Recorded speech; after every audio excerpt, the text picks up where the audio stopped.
Welcome to the Windows Computer and Technology channel. And we said about Windows 11 that it would be a good year in 2026 for anyone looking at improvements.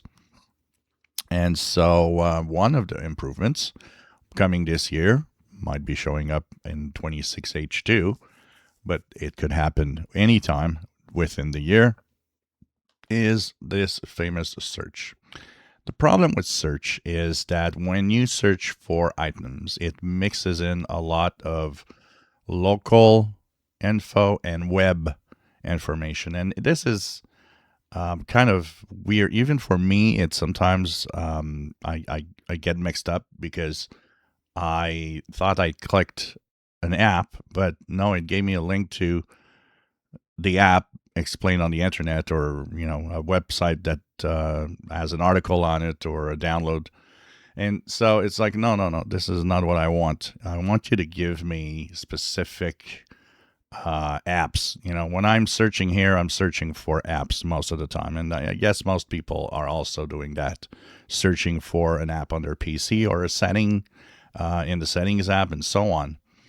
So right now it gets all mixed up because you get web results and you don't know what's what web result and where's the real deal. And sometimes, and actually very often, what you specifically ask for is not really there. This will be fixed. Microsoft says that the focus of the search in the taskbar will be limited mostly to apps that are installed. And of course, if you're searching for settings, anything that has to do with the settings that you want to search for a specific item.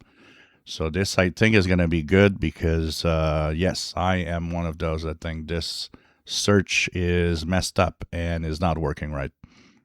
Too many different things that shouldn't be there. So the web portion will still exist if you would desire to, but the focus will not be web. By default, it will be apps and settings. So this is one of the good news for 2026 and the search for Windows 11 coming up sometime during the year, or maybe when we get to 26H2 later this year. If you enjoy my videos, please subscribe, give us thumbs up. Thank you for watching.